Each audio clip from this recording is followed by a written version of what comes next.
శంకర హృదయ నివాసిని పార్వతి పరమేశ్వరి శంకర హృదయ నివాసిని పార్వతి పరమేశ్వరి.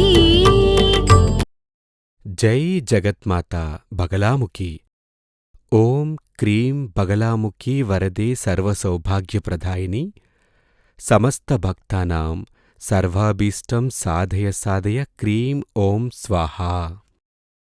నేను ఇప్పుడు శ్రీ సూర్య మంగళం అద్వైత వేద విద్యాపీఠంలో ఉన్న బగలాముఖి దేవీ క్షేత్రంలో నుండి మీతో మాట్లాడుతున్నాను. ఈ జాతకం గురించి చెప్పబోతున్నాను. ఇదేంటంటే 39 వయసు కలిగిన ఒక పురుషుడి జాతకం. తండ్రి, తల్లి, కుమారుడు ముగ్గురు కలిసొచ్చారు. ఒకే ఒక్క కుమారుడు వాళ్ళకి ఉన్నది. సమస్య ఏంటంటే 39 వయస్సు నిండిపోయింది. కాని అతనికి ఏమీ జరగలేదు. మొదట్లోనే నేను చెప్పాను. అంటే ఆయన పుట్టిన తేదీ, సమయం ఇచ్చారు. దాని ప్రకారమే గదా జాతకం ఉంటుంది. ఎవరు సూర్యమంగళంలో చూడ్డానికొచ్చినప్పటికీ వాళ్ల జాతకం, వాళ్ళు తీసుకొచ్చే జాతకం ఇక్కడ చూడం. ఎందుకంటే ఇక్కడ తమిళనాడులో 2-3 పంచాంగాలు చూస్తారు. జాతకాల్లో మార్పులున్నాయి. కాబట్టి ఏ జాతకం సరైందో గుర్తించటమనేది కన్ఫ్యూజన్గా ఉంటుంది. లగ్నం మారినవి, గ్రహాలు మారినవి, ఈ విధంగా కూడా కొంతమంది తీసుకొస్తారు. వాళ్ళంటారు వాక్య పంచాంగం ప్రకారం శని ఇక్కడ ఉంది, తిరుకణిత ప్రకారం ఇక్కడ ఉంది, గురువిక్కడుంది, శని ఇక్కడుంది, లగ్నం అలా ఉంది, ఇలా ఉంది అని చాలా చెప్తారు. అక్కడ మేమేం చెప్తామంటే అవన్నీ అలా ఉండనివ్వండి. పుట్టిన తేదీ, సమయం ఇందులో ఉండేది కరెక్టేనా? అవును, ఇది కరెక్టే. అది మాత్రం తెలిస్తే చాలు. అది మా కంప్యూటర్లో date of birth, time, place of birth అన్నీ ఇచ్చి జాతకం తీస్తే కరెక్ట్గా షార్ప్గా ఉంటుంది. అది మాత్రమే నిజమైన జాతకం. ఆ జాతకాన్ని ఆఫీసులో నుండి తీసిచ్చి ఆ వ్యక్తులు నా ముందుకొచ్చి కూర్చున్నప్పుడు నేను వాళ్ళని ముందుగా అడిగేది, ఇది ఎవ్వరి జాతకం? అది నా జాతకమే అని వాళ్ళంటారు. ఇందులో ఇచ్చిన డేట్ ఆఫ్ బర్త్, టైము లాంటివి కరెక్టేనా? అవును, కరెక్ట్ అని వాళ్ళు చెబితేనే జాతకం చూస్తాను. దాదాపుగా అదే అందరూ అంటారు. జాతకం చూడను. సరైందే అనుకుంటాను అని చెప్పినా నేను చూడను. అదేవిధంగా మరికొందరు చెప్తారు. అంటే ఇంకోటుంది గదా, నాడీ జ్యోతిష్యం ప్రకారం జాతకం అని చెప్తారు. అది కూడా నేను చూడను. ఎందుకంటే నాకోసం నేను నాడీ జ్యోతిష్యం చూశాను. 2-3 చోట్ల చూశాను. 2 చోట్ల ఇచ్చిన ఒక జ్యోతిష్యం కరెక్టుగా ఉంది. 3వ చోట ఇచ్చిన జాతకం వేరే విధంగా ఉంది. ఇలా ఉంది కాబట్టే ఆ విధంగా తీసుకొచ్చిన జాతకం నేను చూడ్డం లేదు. డేట్ ఆఫ్ బర్త్, టైం లాంటివి కరెక్ట్గా తెలిసినవి మాత్రం, దాని ప్రకారం తీసిన జాతకాలు మాత్రం చూస్తాను. కాబట్టి ఈయన దగ్గర కూడా అలాగే అడిగాను. డేట్ ఆఫ్ బర్త్, టైం కరెక్టా కాదా? అంతలో వాళ్ళేదో మాట్లాడడం ప్రారంభించారు. ఆగండి. ఈ డేట్ ఆఫ్ బర్త్, టైం లాంటివి కరెక్టే కదా. అవన్నీ కరెక్ట్ అయితే ముందుగా ఈ జాతకంలోని ప్లస్ మైనస్ గురించి నేను చెప్తాను. దాని తర్వాత మీకు టైం ఇస్తాను. అప్పుడు మీరు మాట్లాడండి అన్నాను. సరే అని వాళ్ళు కూడా అన్నారు. ఇక్కడ ఈ జాతకం ప్రకారం చూస్తే టోటల్గా జనరల్గా ఉన్న విషయాలు మాత్రమే చెప్తాను. ఈ జాతకం ప్రకారం ఈయనకి మంచి విద్య ఉంటుంది. బాగా చదివి ఉంటారు. కానీ దానివల్ల ఉపయోగం లేదు. చెడ్డ అలవాట్లు ఎక్కువగా ఉంటాయి. చెడు స్వభావాలు ఎక్కువగా ఉంటాయి. మంచి ఫ్రెండ్స్ ఉండరు. మందు కొడతారు. మైకం, మందులు, డ్రగ్స్ లాంటివి తీసుకుంటారు. పూర్వీకం నుంచొచ్చిన ఆస్తి ఉంటే దానిని నాశనం చేస్తారు. కళ్యాణం చేసుకోరు. ఒకవేళ చేసుకున్నా ఆ అమ్మాయి జీవితాంతం ఏడుస్తూ ఉండాల్సిందే. ఇవన్నీ ఈ జాతకంలోని మైనస్సులు. ఈ జాతకంలోని ప్లస్సులు ఏవంటే ఈయనకి దీర్ఘాయుష్యుంది. పెద్ద రోగాలు, ఆపరేషన్లు, యాక్సిడెంట్లు, ఉపద్రవాలుండవు. ఇవన్నీ ఈ జాతకంలోని ప్లస్ పాయింట్లు. ఆ విధంగా చెప్పాక దశాకాల ఫలాలు చెప్పటం ప్రారంభించా. ఇప్పుడు ఈ జాతకం ప్రకారం ఈయనకి బుధ దశాకాలం కొనసాగుతుంది. బుధుడు 1, 2, 3, 4, 5, 6 అంటే 3కి 6కి బుధుడు అధిపతిగా ఉన్నాడు. ఆ బుధుడు ఏం చేస్తున్నాడంటే లగ్నం యొక్క 7వ స్థానంలో రాహువు దర్శనంతో సూర్యుడితో చేరి ఉన్నాడు. అక్కడ కేతువు కూడా ఉన్నాడు. 5వ స్థానానికి అధిపతిగా ఉన్న సూర్యుడు నీచంగా ఉన్నాడు. కాబట్టి పూర్వజన్మ పాపదోషం ఇదివరకే ఒక జాతకంలో చెప్పాను. 5లో సూర్యుడు, శని, రాహువు ఉంటే, దృష్టి ఉంటే పూర్వజన్మ పాపదోషం ఉన్నట్టే. 5వ భావాధిపతి నీచంలో ఉన్నా అదే. ఇక్కడ 1, 2, 3, 4 5వ స్థానంలో మాంది ఉంది, రాహువు దృష్టి ఉంది, 5వ భావాధిపతి నీచంలో ఉన్నాడు. దాన్ని చేరటం వల్ల ఈ జాతకంలో 7వ స్థానంలో బుధుడున్నాడు. కాబట్టి ఈ జాతకం ప్రకారం ఈ దశాకాలం ఈయనకి సంబంధించి అత్యంత ఘోరంగా ఉంది.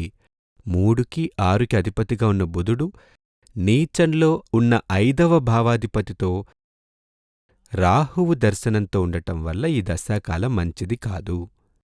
అది మాత్రమే కాకుండా ఇతని జన్మస్థితి ప్రకారం ఇతని తండ్రి అయిన వ్యక్తికి అంటే ఇతని తండ్రికి నిత్యం కన్నీళ్లు తప్పో దుఃఖిస్తూ ఉండాల్సిందే. సంతోషమే ఉండదు. ఇలాంటి పుత్రుడు లేకుండా ఉంటే బావుండేదని అనుకునే పరిస్థితుంటుంది. అదే చెప్పాను. మీరు చెప్పింది 100కి 100 నిజమే స్వామీ. ఇలాంటి ఒక కొడుకు పుట్టకుండా ఉంటే బావుండేది. మీరు చెప్పింది కరెక్టే. నేనిప్పుడు ప్రార్థిస్తున్నాను అన్నారు. అంటే ఈ అబ్బాయి ఏం చేస్తున్నాడంటే అబ్బాయికి 39 ఏళ్ళు. వాడేమో పిచ్చి పట్టినట్టు ఇలా ఉన్నాడు. ఇలా ఉన్నాడే తప్ప నేను చెప్పింది కూడా వాడు వినటం లేదు. ఏదీ కూడా చుట్టుపక్కల జరిగేది గమనించటమే లేదు. అలా ఉన్నాడంతే. అప్పుడు ఈ విషయాలన్నీ చెప్పేసి అదేవిధంగా అప్పుడు వాళ్ళు చెప్పారు. కొందరు జ్యోతిష్యులు చెప్పారంట, పెళ్లిగాని చేస్తే యోగంతో ఉన్న ఒక అమ్మాయిని తీసుకొచ్చి పెళ్లి చేస్తే ఈ సమస్యలన్నీ తీరి ఇతడు బాగవుతాడు. దానికి వాళ్ళేం చెబుతారంటే ఇతనికి 7వ భావాధిపతి శుక్రుడు ఉన్నాడు. అంటే లగ్నం యొక్క 7వ భావాధిపతిగా శుక్రుడున్నాడు. కాబట్టి శుక్రుడంటే మంచి గ్రహమే గదా, మహాలక్ష్మి గదా. కాబట్టి శుక్రుడున్నాడు కాబట్టి ఇతన్ని ఒక మంచమ్మాయి, ఒక మంచి జాతకం కలిగిన అమ్మాయి కళ్యాణం చేసుకుంటే టోటల్గా ఇతడిలో మార్పొస్తుంది. కాబట్టి ఇతడికి శీఘ్రంగా కళ్యాణం చెయ్యాలి అని చెప్పారు. కాని ఇతను పెళ్లి చేసుకోవాలని కాదు, ఇతనికి పెళ్లి చెయ్యాలని కొందరు జ్యోతిష్యులు ఇతడి తల్లిదండ్రులకి చెప్పారు. దాని గురించి చర్చించటం కోసమే వాళ్ళొచ్చారు. వీళ్ళు 4-5 ఏళ్లుగా ట్రై చేస్తున్నారు, కాని కళ్యాణం కాలేదు. కాబట్టి ఇతనికి ఎలాంటి పనీపాట లేదు. చూడండి, 2వ స్థానం విద్యాస్థానం. అక్కడ శని చూపు ఉంది. అలాగే 2వ భావాధిపతిగా ఉన్న శుక్రుడు నీచంగా ఉన్నాడు. ఇలాంటప్పుడు కొందరికి విద్య ఉండదు, కొద్దిమందికి విద్య ఉండదు. కొందరికి విద్య ఉంటుంది, కాని దానివల్ల యూజ్ ఉండదు. ఎప్పుడైనా బాగా గుర్తుంచుకోండి, జాతకంలో లగ్నం యొక్క 2వ స్థానంలో సూర్యుడు, శని, రాహువు ఆ విధంగా ఉంటే, లేదంటే ఆ గ్రహాల దృష్టి ఉంటే విద్య ఉన్నప్పటికీ దానివల్ల ఉపయోగం ఉండదు. ఏదైతే చదివారో అది యూజ్ కాదు అని అర్థం. ఇక్కడ ఇతను ఎంబీఏ చదివినట్టు చెప్పారు. చాలా డబ్బులు ఖర్చుపెట్టి ఫారిన్ కంట్రీకి పంపి చదివించారు. అతను ఫారిన్ నుంచి వచ్చేటప్పుడు బాగా మద్యపానానికి బానిసై, డ్రింక్ బాగా చేసే వ్యక్తిగా, డ్రగ్స్ తీసుకునే వ్యక్తిగా తిరిగొచ్చాడు. విదేశాల నుండి వస్తూ అన్నీ చెడ్డలవాట్లు నేర్చుకొచ్చాడు. వెళ్ళేటప్పుడు మంచబ్బాయిగానే వెళ్ళాడని వాళ్ళు చెప్పారు. కాబట్టి 2వ భావాధిపతి నీచంలో ఉన్నాడు. అలాగే 2లో శని దృష్టి ఉంది. కాబట్టి చదివిన చదువు యూజ్ కాదు. అలాగే 2కి 7కు అధిపతిగా ఉన్న శుక్రుడు నీచంలో ఉన్నాడు. కళ్యాణం జరగదు. అప్పుడు నేను చెప్పానేంటంటే ఇతనికి కళ్యాణం జరగదు. ఒక్కవేళ జరిగినా ఏదో ఒక అమ్మాయి బాగా గమనించండి. ఏ అమ్మాయైతే పెళ్లి చేసుకొని భర్త వల్ల దుఃఖం అనుభవించాలని రాసుందో ఆ అమ్మాయి తనకి భార్యగా రావాలి. ఏ అమ్మాయైతే పెళ్లి చేసుకున్న తర్వాత తన భర్త కారణంగా సర్వదా కన్నీళ్లు పెట్టాలో అలాంటి ఒక అమ్మాయే ఇతడికి భార్యగా రావాలి. అలాంటి అమ్మాయంటే ఆమెకు భాగ్యం లేనిదనే కదా అర్థం. కళ్యాణం తర్వాత సదా ఏడుస్తూనే ఉంటుందంటే ఆ అమ్మాయి భాగ్యం లేనిదనే కదా అర్థం. కాబట్టి ఇక్కడ వీళ్ళేమనుకుంటున్నారంటే ఏడో భావాధిపతి వీనస్ కాబట్టి అది మహాలక్ష్మి వస్తుంది. అలాంటి ఒక అమ్మాయొస్తే ఇతని లైఫ్ మారుతుంది, ఇతనే మారిపోతాడనుకుంటున్నారు. నేనన్నాను, ఊరికే అతనికి గనక మీరు కళ్యాణం చేస్తే ఒక అమ్మాయి జీవితం నాశనం చేయకండి. అలాంటి ఒక శాపం మీరు తీసుకోకండి. ఒకటి, వాళ్లతో చెప్పాను, ఓపెన్గానే మాట్లాడొచ్చాని అడిగాను. మాట్లాడండి అన్నారు. ఇతను మగతనమే లేని వ్యక్తి, కామభావనే లేని వ్యక్తి, ఇతనికెందుకు కళ్యాణం? నిజంగానే అతను అలాగే ఉన్నాడు. తల తిప్పికూడా చూడటం లేదు. కామవాంఛలేని వ్యక్తి అని చెప్పినప్పుడు ఇలా నన్ను చూశాడు. కాని బదులు మాత్రం చెప్పనేలేదు. నేనన్నాను, కామవాంఛలేని వ్యక్తి ఎందుకు? కామవాంఛలేని వ్యక్తికి కళ్యాణమెందుకు, పెళ్ళామెందుకు? అవసరమే లేదు కదా. కాబట్టి దీనికి ఏ పరిహారం చేసినా ప్రయోజనం లేదు. దీనికి అప్పుడు వాళ్ళడిగారు, ఏమేం చేయాలో చెప్పండి స్వామీ, వెంటనే మొదలుపెట్టేద్దాం. అప్పుడు నేనన్నాను, లేదు, ఏ పరిహారం చేసినా ప్రయోజనం లేదు. అదేంటంటే జన్మతః ఒకడు అంధుడు. అంటే అర్థమైందా? అంధుడు అంటే కళ్ళు కనిపించని వ్యక్తి. నేనెవర్నీ గేల్ చేయటం లేదు, అలా భావించకండి. అంధుడంటే కళ్ళు కనిపించని వ్యక్తి. పుట్టినప్పుడే చూపులేని ఒక వ్యక్తి అతనికి అద్దాలు పెడితే కంటి చూపొస్తుందా? మీరద్దాలు పెట్టుకుంటారో లేదో నాకు తెలీదు. ఇప్పుడు నేను అద్దాలు పెట్టుకునున్నాను. నేను 3వ తరగతి చదువుతున్నప్పటినుంచి అద్దాలున్నాయి. ఈ అద్దాలు లేకపోతే నాకిదేమీ చదవటం వీలుకాదు, చూడ్లేను, బ్లైండ్గా ఉంటుంది. అద్దాలుండి కాబట్టి నాకివన్నీ రాయటం, చదవటం లాంటివి సాధ్యమవుతుంది. అలాగని అద్దాలు తీసి ఆ అంధుడికి పెడితే వర్కౌట్ అవుతుందా? వర్కౌట్ కాదు. ఆల్రెడీ నా కంట్లో కొంచెం ప్లస్ పాయింట్ ఉంది. ఈ అద్దాలు పెట్టినప్పుడు, ఈ పవర్ యాడ్ చేసినప్పుడు నాకు 100% వర్కౌట్ అవుతుంది. అదేవిధంగా జాతకంలో ప్లస్ పాయింట్ ఉంటే మాత్రమే పరిహారం వర్కౌట్ అవుతుంది. ఒక వ్యక్తి ఆయుష్ ముగిసింది, చనిపోబోతున్నాడు, ఇక చావు తప్పదు. అప్పుడు వైద్యం చేస్తే ఫలితం ఉంటుందా? ఉండదు. అతని ప్రాణం పోక తప్పదు గదా. అదేవిధంగా వీళ్ళు చెప్తున్నారు దీనికి పరిహారం చెయ్యాలి అంటూ ఏదో చెప్పారు. కాని నేను చెప్పాను, గతజన్మ పాపదోషం అత్యంత తీవ్రంగా ఉంది. 5లో రాహు దర్శనం, మాంది అక్కడుంది. 5వ భావాధిపతిగా ఉన్న సూర్యుడు నీచంగా ఉన్నాడు. కాబట్టి దీనికోసం పరిహారం చేయటమంటే మీరు డబ్బు వృధాగా ఖర్చు చేయటం మాత్రమే. సముద్రంలోకి చక్కెర మూటలు వేసి కలపటంలాంటిదే. ఫలితం ఉంటుందా? ఉండదు. కాబట్టి ఇక్కడే కాదు, ఎక్కడికి వెళ్ళి ఏ పరిహారం చేసినా సరే డబ్బు వృధాగా ఖర్చు చేయటమే. అతడి దారిలో అతన్ని వదిలేయండి. దీనికి కారణం మీ గతజన్మ పాపదోషమే. అప్పుడు వాళ్ళేమన్నారంటే అతడికి చేతబడి చేశారు, ఏదో చేశారని చెప్పారు. ఇందులో చేతబడేది లేదు, మీ గతజన్మ పాపదోషం మాత్రమే. మీ యొక్క జాతకంలో 5వ స్థానంలో సూర్యుడో, రాహువో, శనో ఉంటాడు. 90% శని లేదా రాహు ఉంటాడు. కాబట్టి మీ గతజన్మ పాపదోషం ఇతన్ని బాధిస్తుంది. ప్లస్ ఇతడి గతజన్మ పాపదోషం అంటే మనం చెప్తాం గదా, పూర్వీకులు చేసిన పుణ్యం వల్లే మేము అద్భుతంగా ఉన్నాం అని చెప్తుంటారు గదా. అలాగే పూర్వీకులు చేసిన పాపం కూడా మనల్ని కష్టపెట్టక తప్పదు, అందులో సందేహమే లేదు. అలాగే ఇక్కడ కూడా పేరెంట్సు గతజన్మ దోషం అనేది వెంటనే వాళ్ళు నా జాతకంలో ఉంది స్వామి, తీయడం చూద్దాం అన్నారు. జాతకం ఒక పుస్తకం పెట్టుకొనొచ్చారు. ఆ పుస్తకం చూస్తే తండ్రి జాతకంలో 5వ స్థానంలో రాహు ఉన్నాడు. తల్లి జాతకంలో 5వ స్థానంలో శని దృష్టి ఉంది. అంటే చూడండి, తల్లిదండ్రుల జాతకం చూడ్డానికి ముందే నేను చెప్పానంటే ఇతని యొక్క తల్లిదండ్రుల జాతకంలో గతజన్మ పాపదోషం శక్తివంతంగా ఉంది.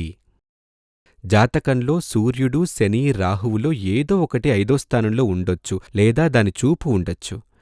90% అది శని లేదా రాహువు కావచ్చు. నేనలా చెప్పటానికి కారణమేంటంటే, సూర్యుడికంటే శనికి, శనికంటే రాహుకి ఆ పాపదోషం అధికంగా ఉంటుంది. సూర్యుడికి 100 దోషం, శనికి 1000, రాహువుకి 1,000,000 దోషమని ఫలం చెప్పబడింది. ఇంకో విషయమేంటంటే, ఇది అబ్బాయి జాతకం కదా. నేను నా 30-40 ఏళ్ల రీసెర్చ్ నుండి కనిపెట్టిందేంటంటే, తండ్రి యొక్క జాతకం, తండ్రి జాతకమే మగపిల్లల్ని బాధిస్తుంది. తల్లి యొక్క జాతకం కూతుళ్ళని, అమ్మాయిల్నే ఎక్కువగా బాధిస్తుంది. దీని విషయానికొస్తే తండ్రి జాతకంలో ఉంది దోషం, తల్లి జాతకంలో ఉంది దోషం. ఆ గతజన్మ పాపదోషం అనేది ఈయనకి విద్య, ఉపాధి, ఆదాయం, కుటుంబ జీవితం లాంటి ప్రతి చోటా బాధిస్తుంది. ఇంకో విషయమేంటంటే, ఇక్కడ 2వ స్థానానికి అధిపతిగా ఉన్న శుక్రుడు నీచ స్థితిలో ఉన్నాడు. 2వ భావాధిపతి నీచం. 2వ భావాధిపతి నీచంగా ఉంటే 2వ స్థానం బుద్ధి, జ్ఞానం, థింకింగ్ ఇవన్నీ ఇచ్చేది. 2వ భావాధిపతి నీచంగా ఉంటే అలా ఉన్నవాళ్ళకి ఈగో కొంచెం అధికంగా ఉంటుంది, జలసీ కొంచెం ఎక్కువగా ఉంటుంది. నేనడిగాను, మీ ఫ్యామిలీలో, మీ కుటుంబంలో ఎవరైనా ఈయన వయసులోనే బాగా చదివి, గొప్పగా కళ్యాణం చేసుకుని, గొప్ప ఉద్యోగంలో ఉన్నారా? అవును, మా అన్న కుమారుడు ఆ విధంగానే ఉన్నాడు. యుఎస్లో ఉన్నాడు, అతను అమెరికాలో ఉన్నాడు, హై శాలరీ తీస్తున్నాడు, హై పొజిషన్లో ఉన్నాడు అని వాళ్ళు చెప్పారు. అతను ఇతను ఒకటిగానే చదివారు, కానీ క్లాసులు వ్యత్యాసం ఉన్నాయి. అతనేమో పెద్ద స్థితిలో ఉన్నాడు, ఇతను మాత్రం ఏమీ సాధించలేదు అని చెప్పారు. నేను చెప్పాను, అదే ఇక్కడి విషయం. ఇతడికి అతని వద్ద ఉన్న ఆ ఈగో ఇక్కడ ఇలా వర్కౌట్ అయింది. కొంతమంది అంతే, ఈగో కారణంగా ఇతరుల్ని చెడగొట్టాలని చూస్తారు. కొంతమంది తామే స్వయంగా చెడిపోతారు, సొంతంగానే నాశనం కావాలి, నాశనమైపోతారు. అది అతడికొక ఆనందం. అదేంటంటే, ఇతడు నాశనమైపోయేటప్పుడు, ఇతడు పనికి రాకుండా పోయేటప్పుడు అది చూసి ఇతడి పేరెంట్స్ కొంచెం దుఃఖిస్తారు గదా. ఆ దుఃఖం చూసినప్పుడు ఇతడి మనసులో ఒక సంతోషం. అది అంతే. సొంత జీవితం నాశనమైపోతుందని అతను ఎప్పుడూ ఆలోచించడు.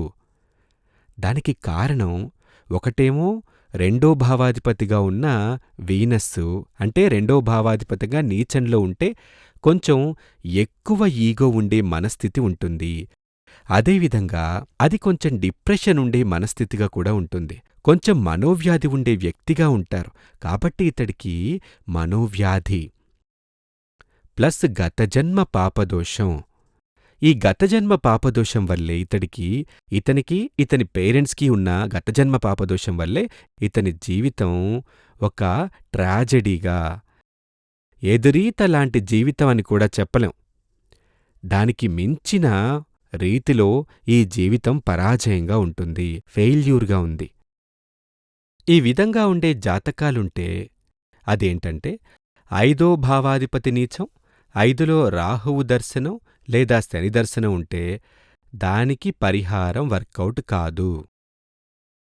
కాబట్టి ఈయన కోసం ఏ విధమైన పరిహారం చేసినప్పటికీ, ఏదైనా మాంగళ్యదోష పరిహారం చేసినప్పటికీ, ఏదైనా మనోవ్యాధి కోసం ఏవైనా పూజలు చేసినా, మనోవ్యాధి కోసం మానసమిత్ర హోమం అనే పరిహారం ఉంది. అవన్నీ చేసి ఉన్నప్పటికీ తను వర్కౌట్ కాదు. అయినప్పటికీ నేను చెప్పాను. అప్పుడు వాళ్ళు ఏ పరిహారం చేయటానికైనా సిద్ధంగా ఉన్నారు. నేను చెప్పాను, అవన్నీ ఏమీ వద్దు, కాని ఇది మాత్రం ఆ మానసమిత్ర హోమం మాత్రం మీరు చెయ్యండి. ఏ మేరకు వర్కౌట్ అవుతుందో మనం చూద్దాం, కాని గ్యారంటీ లేదు. ఇక్కడ ఏ పూజ చేసినా గ్యారంటీ ఉంటుంది. కాని మానసమిత్ర హోమం చెయ్యండి, దానికి గ్యారంటీ ఇవ్వలేం. ఎందుకంటే ఈ స్థాయికి జాతకం గతజన్మ పాపదోషం శక్తివంతంగా ఉందని చెప్పి వాళ్ళని పంపేశాను. జై జగన్మాత. బగళాముఖి మహాదేవి అనుగ్రహంతో మీకు ఆయురారోగ్య సౌఖ్యసిద్ధి, సర్వకార్యసిద్ధి లభించాలని ఆశీర్వాదం చేస్తున్నాను. శ్రీ సూర్యమంగళం అద్వైత వేద విద్యాపీఠంలో తాంత్రిక పూజల్లో సిద్ధహస్తులైన ఎందరో ఆచార్యులు అమావాస్య, పౌర్ణమి రోజుల్లో ప్రత్యేక యాగాలు నిర్వహిస్తారు. ఈ యాగాల్లో పాల్గొనడం ద్వారా తల్లి శ్రీ బగళాముఖీదేవి అనుగ్రహం వల్ల సర్వదోషాలూ పోయి సకల సౌభాగ్యాలు మనకు కలుగుతాయి. శ్రీ సూర్యమంగళం అద్వైత వేద విద్యాపీఠం జ్యోతిష్యం, ప్రశ్నలు, వాస్తు, తాంత్రిక పూజలు మరియు వేదయాగాలు నిర్వహిస్తారు. సంప్రదించవలసిన నంబర్ 7305442299 7305442299. చెన్నై, కోయంబత్తూర్, బెంగళూరు, హైదరాబాద్, విజయవాడ, ఢిల్లీ, ముంబై, తిరునల్వేలి, టెక్సాస్.